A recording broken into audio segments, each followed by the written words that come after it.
Nous bénissons donc le Seigneur. Nos anciens ne sont pas là. Vous savez, j'aurais ici déjà encouragé le peuple à faire très attention. Il semblerait en fait, de manière subtile, le Covid est en train de reprendre de l'espace. Donc, dans les endroits publics, ayez des bavettes. Amen. Donc, nos anciens ont été en contact, pas en contact, mais dans un environnement où il y avait des gens qui avaient été testés positifs. Et ils ont jugé utile de se mettre en quarantaine pour ne pas, le temps qu'ils soient confirmés qu'ils n'ont rien eu. C'est pourquoi en fait, vous constatez qu'ils ne sont pas là. Donc, vraiment, faites attention, faites vraiment attention. Amen. Voilà. Bien. Ah, my God, je peux voir les anges de Dieu avec des épées en train d'attendre le mot d'ordre. Aïe, aïe, aïe, aïe, aïe, aïe,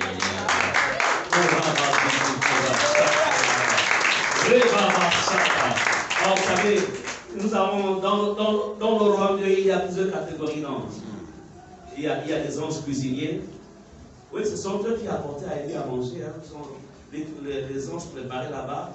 Ensuite, les corbeaux allaient chercher à manger. Il fallait remettre ça à Élie, au torrent de Kéret. Amen. Voilà. Donc, il y a des anges médecins aussi. Amen. Mais ce matin, on a besoin des anges combattants. Amen. Et ils sont là. Alléluia. Amen. Ouais. Alors, ce matin, ce n'est pas un culte comme tout autre. C'est un culte, je dirais, participatif, dans le sens que vous devez vous mettre au travail aussi. Amen.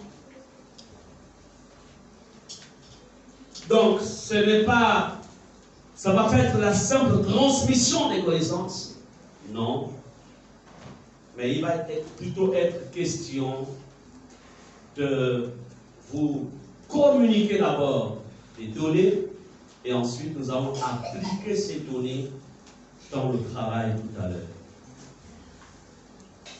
Alléluia. Amen. Depuis dimanche dernier, nous sommes en train, le Seigneur nous a mis à cœur de traiter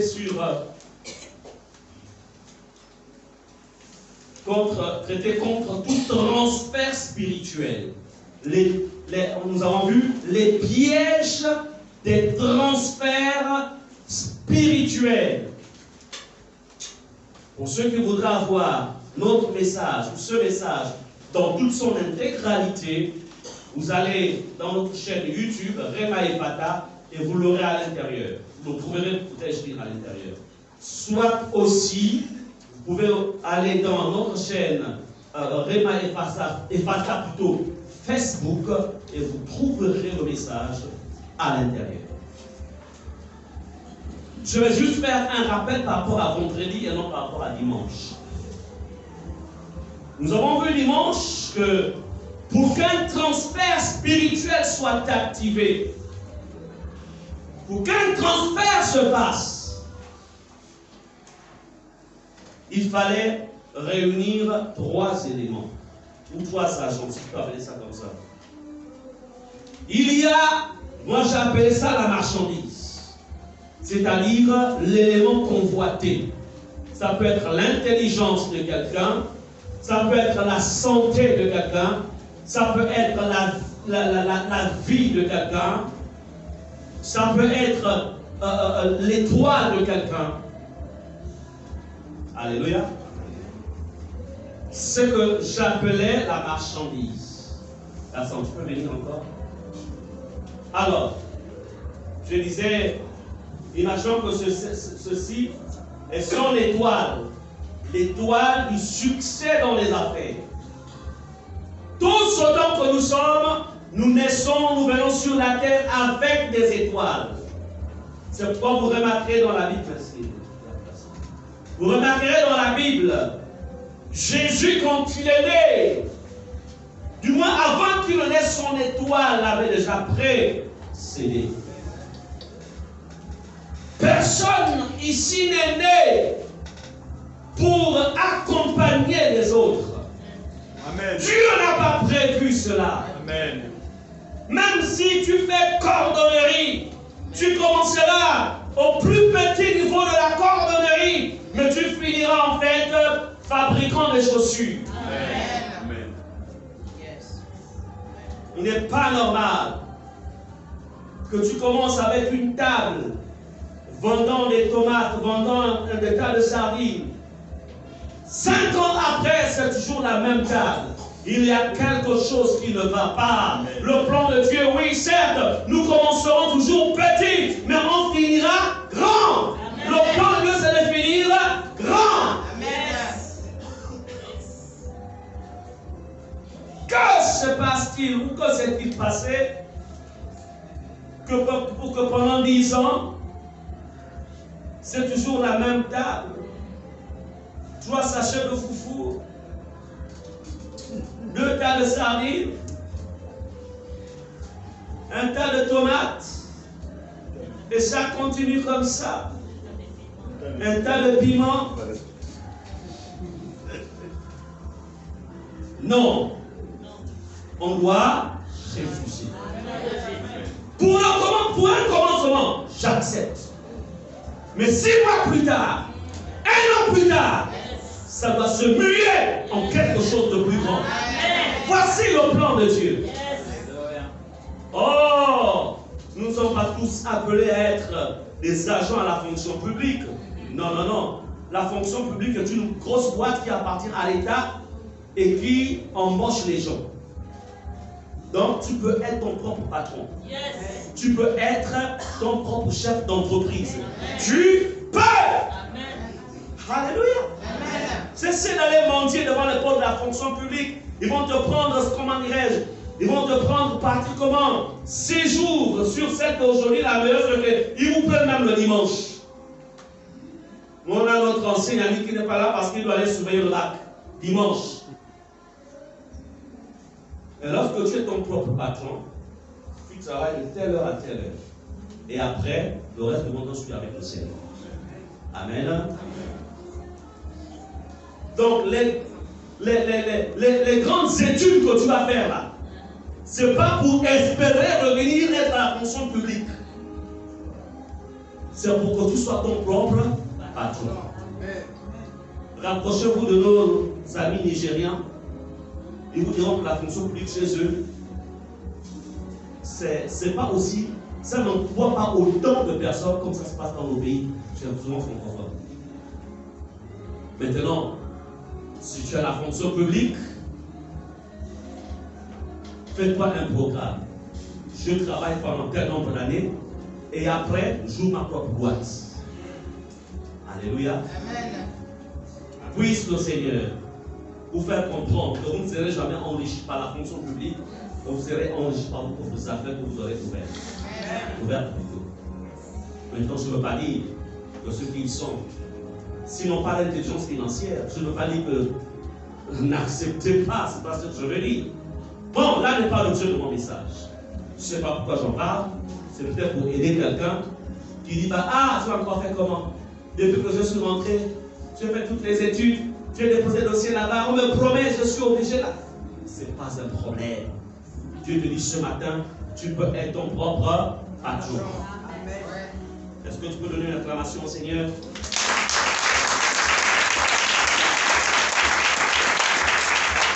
Revenons sur le transfert spirituel. Bien-aimés, nous avons vu que la plus grande stratégie diabolique, la plus grande stratégie sorcellaire, la plus grande stratégie du monde des ténèbres, c'est de faire en sorte que les destinées des personnes ont été ravies et transférées chez d'autres, au point où les principaux propriétaires en sont malheureusement, je dirais, détruits. Comment faire? Aujourd'hui, il est question de traiter contre ces transferts. Comment faire pour récupérer l'étoile de la santé, l'étoile de la réussite, l'étoile de la vie, l'étoile. Comment faire pour récupérer tout ce qui a été volé et ensuite transféré? Comment faire? Bien-aimés, je disais au début, c'est un rappel toujours pour aider tout le monde parce que nous allons travailler. Je disais qu'il y a trois agents, il y a trois éléments qui rentrent en jeu. Il y a la marchandise, il y a l'auteur du transfert. On a vu que l'auteur du transfert, c'est qui? C'est celui qui est au centre de la transaction mystique. Par exemple, cet oncle ou ce grand-père ou ce collègue qui est jaloux de toi et qui est allé voir quelqu'un pour dire, en fait, sa réussite là, l'étoile qu'il a, qui est sur lui, j'ai besoin de ça, j'ai besoin de ça. Et les transactions. Donc, nous avons vu, en fait, qu'il y a l'auteur du transfert et il y a le sorcier qui fait office de prêtre, qui est l'intermédiaire entre les esprits et la marchandise. Donc, lorsqu'un transfert a été fait, quelqu'un qui se retrouve, qui est en très bonne santé, mais qui devient subitement maladif, il faut comprendre qu'il y a quelqu'un. Il y a ces trois éléments-là qui entrent en jeu. Le vendredi, nous avons travaillé. On a fait un travail dans le combat spirituel parce qu'il fallait tout simplement travailler contre ces personnes. Nous avons les esprits qui travaillent avec ces personnes. Nous avons vu que c'était par le combat spirituel qu'on désactive un transfert spirituel. C'est par le combat spirituel. On a vu dans Matthieu, nous avons ce passage de Matthieu 11-12 qui déclare: depuis le temps de Jean-Baptiste jusqu'à présent, le royaume des cieux est forcé et ce sont les violents qui s'en emparent. Depuis les temps de Jean-Baptiste, le royaume des cieux est forcé et ce sont les violents qui s'en emparent. Pour dire qu'un enfant de Dieu doit être violent dans l'esprit. Comme pour dire, il doit maîtriser l'art de la guerre spirituelle ou du combat spirituel. Parce que un enfant de Dieu, c'est quelqu'un qui, en fait, se meut, on va dire, dans les deux dimensions. Il se tient devant le Seigneur pour adorer son Dieu, pour lui exprimer des requêtes, donc des demandes. Mais lorsqu'il est question d'une agression satanique, là, il rentre dans le camp des ténèbres pour commencer à lancer des missiles, le sang de Jésus, lancer des armes offensives pour repousser l'adversaire. Alléluia. Et ce matin, il va être question de rentrer dans le camp de l'ennemi pour repousser l'adversaire. Les armes, la violence. Nous vivons dans un monde qui ne comprend que le langage de la violence. Je ne parle pas du monde physique, je parle du monde spirituel, le langage de la violence. C'est pourquoi Jésus a dit, je ne suis pas venu apporter la paix mais l'épée. Amen.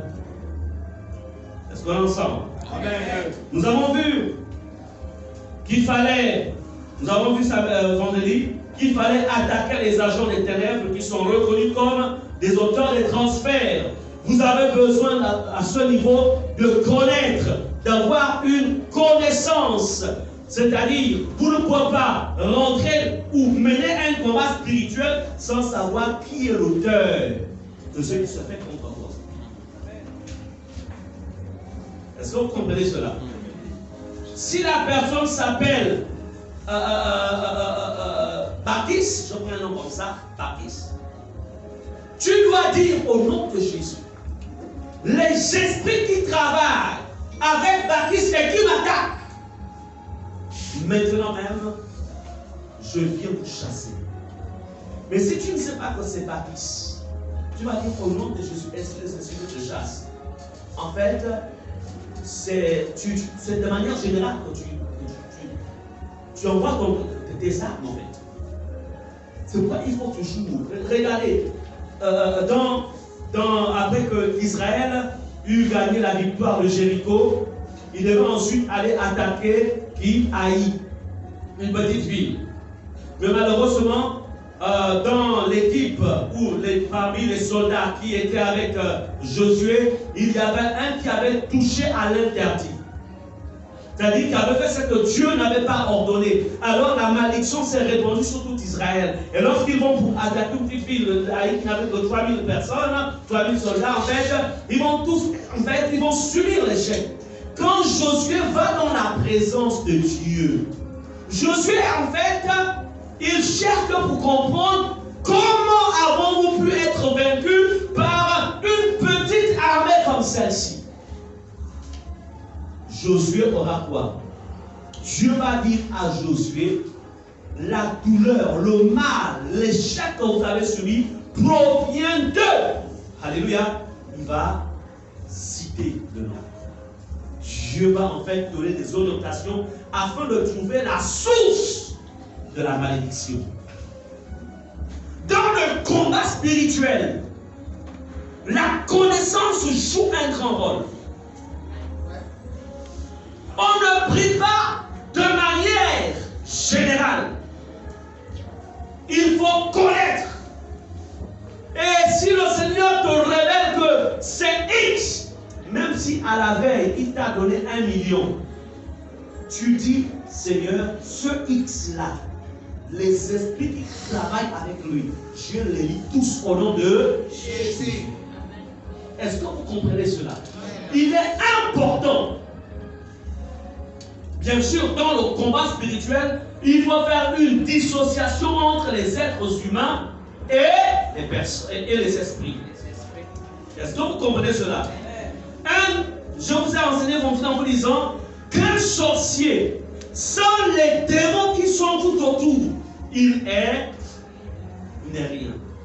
Si vous arrivez à neutraliser les génies, les esprits qui travaillent avec lui, il est foutu. Déjà, il va te fouetter. Vous savez pourquoi? Parce qu'il a engagé ses esprits dans une guerre où ces esprits-là ont été fouettés par le nom de Jésus, découpés même par le nom de Jésus. Et comme les esprits sont immortels, ils vont se sentir mal. Mais quand ils vont se lever, ils vont dire, ah, toi tu nous as envoyés dans un endroit compliqué comme ça. On a subi le coup, nous-mêmes on va te fouetter. En fait, ce sont les démons qui le fouettent. Parce que toi, tu as utilisé le nom de Jésus. Donc, c'est pourquoi n'ayez pas peur des sorciers, n'ayez pas peur des satanistes, n'ayez pas peur de ces gens-là. Ils ne sont rien lorsque vous arrivez à découvrir leur point faible et que vous les neutralisez au nom de Jésus. Mais si vous ne connaissez pas ce qui fait leur force, alors là, vous allez... En fait, vous serez comme tremblant. Est-ce que vous comprenez cela? Comprenez que l'Église de Jésus, nous appartenons à la dimension supérieure. Jésus même, il a dit, ne savez pas que vous êtes des dieux. Ah, my God. Oh, chérie, tu as épousé un Dieu. Moi, si j'ai épousé aussi un Dieu petit D. C'est pas ça que Jésus a dit. Il a dit, ne savez-vous pas que vous êtes des dieux? Mais tu es un Dieu devant le diable. Tu es un Dieu devant les démons. Tu es un Dieu devant les sorciers. Tu es un Dieu devant les esprits méchants. Tu es un Dieu devant les sirènes. Tu es un Dieu, mais est-ce que tu peux t'acclamer toi-même?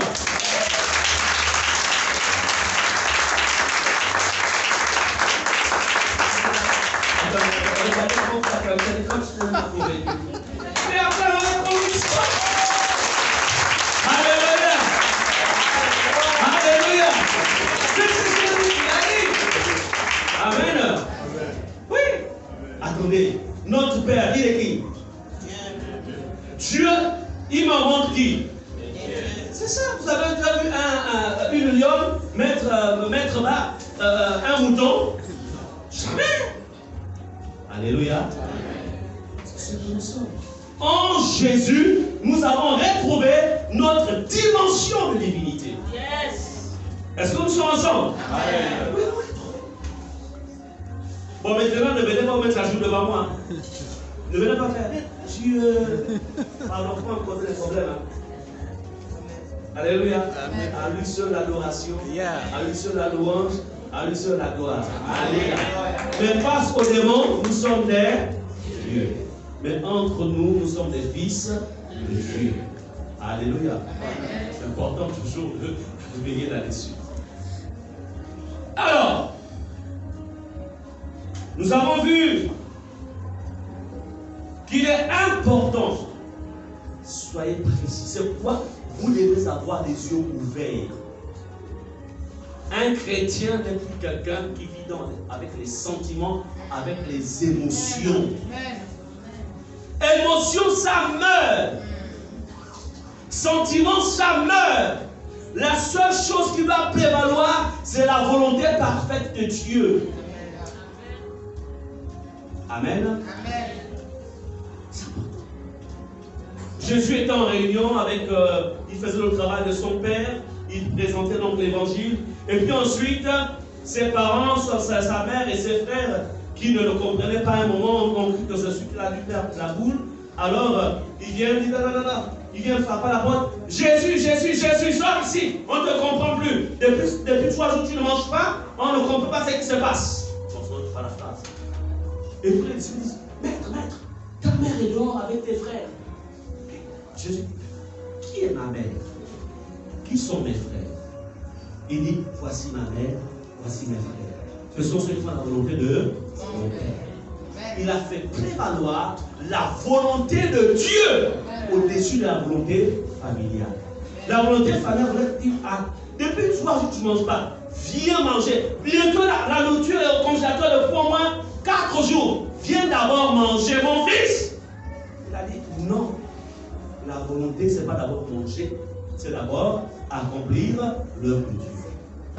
Est-ce qu'on comprend cela? Amen. Donc, la volonté de Dieu doit prévaloir. Si Dieu te montre quelque chose, il te dit quelque chose, tu restes ferme sur ce que Dieu t'a dit.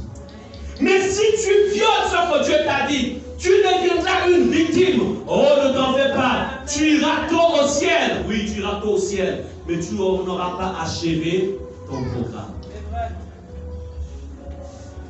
Est-ce que vous comprenez cela? Amen. Il est important pour chacun d'entre vous de comprendre vous ne pouvez pas mener des batailles spirituelles. Si vous avez encore dans votre tête la pensée, mais je vais encore faire comment? C'est mon grand-père, c'est mon père, ce sont mes parents. Je vais faire comment? Ce sont eux. C'est lui qui a payé mes études. C'est lui qui a tout fait ce que je suis devenu aujourd'hui. C'est lui. C'est vrai, bon, c'est vrai que c'est vrai que j'ai toujours soupçonné, hein, parce que mais je vais encore faire comment? Moi, je vais vous poser une question. Les poulets qu'on nourrit là dans les fermes, quand on les nourrit, vous pensez que ceux qui nourrissent ces poulets, ils aiment les poulets? On les rend gras, pourquoi? C'est parce que plus ils sont gras, plus ils font bon marché. Amen. Donc les études qu'il a payées là, c'était pour bien qu'ils deviennent gras. Toutes les dépenses qu'il a eu à faire là, c'est pour que tu sois bien gras. Et une fois que tu es gras, tu peux passer à l'abattoir. Donc, tout le bien, je dis souvent ici que le diable est l'être le plus gentil. Les sorciers sont des êtres extrêmement gentils. Mais ne confondez jamais gentillesse et bonté. Et amour. La gentillesse ne veut pas forcément dire que je t'aime. Non. Non. L'amour n'est que dans le camp de Dieu. La bonté n'est que dans le camp de Dieu. Mais la gentillesse, c'est dans le camp. Et vous les êtres, nous les hommes, nous sommes sensibles à la gentillesse. Non, il ne peut pas me faire ça, pasteur, non. Non, quand je vois vraiment comment il tremble à ma présence, mais il fait, mais c'est un acteur. Il tourne un film. Pour te mettre le sable aux yeux. Et quand il te mettra le couteau au dos, tu ne pourras pas croire que c'est lui. Voilà pourquoi lorsque Dieu te révèle quelque chose, ça peut être par des songes, ça peut être par des visions, même en observant. Quand Dieu te révèle des choses, prends position. Cesse d'être naïf. Amen. Beaucoup parmi vous avez été victimes à cause de la naïveté. Amen. Amen. Vraiment, tu as dit, Seigneur, que ça change. Plus jamais la naïveté. Plus jamais. Plus jamais. Aujourd'hui, l'ennemi a même changé de stratégie. Vous savez, il est plus facile. Hein? C'est-à-dire qu'on voit un Dieu là, croulant, qui vient là avec... Ah, le Dieu là est suspect quand même. On l'a dit, il est suspect quand même. Ah, peut-être quelqu'un qui travaille. Mais il a changé. Il va prendre des tout petits enfants. En qui il va injecter, en fait, la sorcellerie. Non, mais ce n'est qu'un enfant. Il ne peut pas faire ça. Qu'est-ce qui est enfant? C'est le corps qui est enfant. L'esprit n'est pas enfant. Et ils ont la capacité de faire en sorte qu'un esprit enfant devienne un esprit adulte dans leur monde. Vous comprenez cela? C'est pourquoi aujourd'hui, il faut développer une relation, une communion avec Dieu pour que votre discernement s'active. Le discernement des esprits, que ça s'active, afin que vous ne soyez pas, afin que vous ne soyez plus des victimes. Est-ce que c'est clair?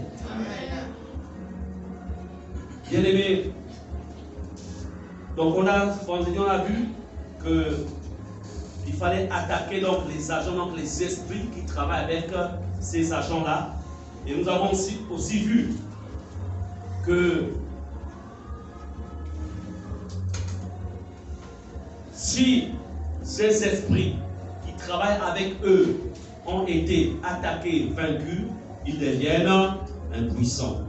C'est aussi, nous les enfants de Dieu, le tout n'est pas de dire au nom de Jésus. Le tout n'est pas de s'appuyer sur juste de simples confessions. Ce qui fait notre force, c'est la relation personnelle que tu as avec le Seigneur. C'est ta vie de sanctification. C'est ta mise à part par rapport au monde. Mais si tu viens à l'église, tu n'as pas de mise à part. Tu vis comme tout le monde du lundi au samedi. Lorsque, entre samedi et dimanche, à 2h du matin, on viendra te tordre le cou, tu viendras ici avec le torticolis, et tu dis, pasteur, on m'a tordu. Mais ils ont fait comment pour venir te tordre le cou dans l'oreille? C'est parce qu'il y a eu une porte ouverte.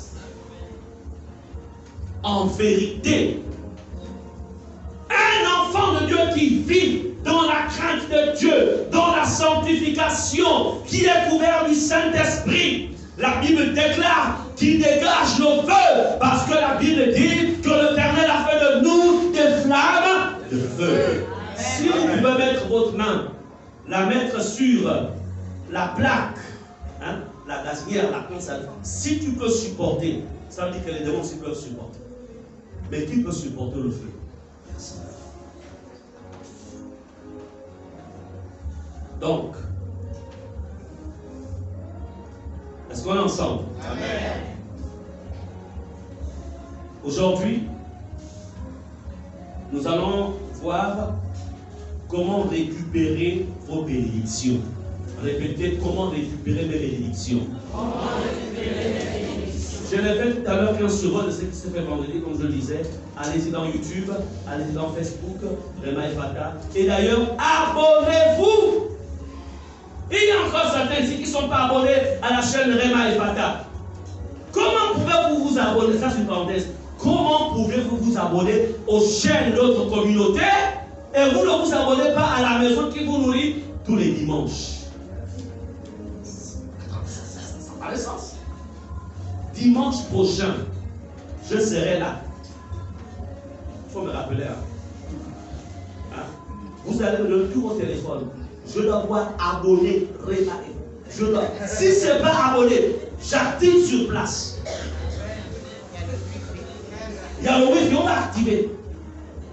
Amen. Attends, comment vous pouvez aimer la nourriture de tonton, de tantine, et vous ne voulez pas manger en jour de maman? C'est suspect. C'est même le mot là, c'est suspect. Est-ce que tu es avec nous ou tu es contre nous?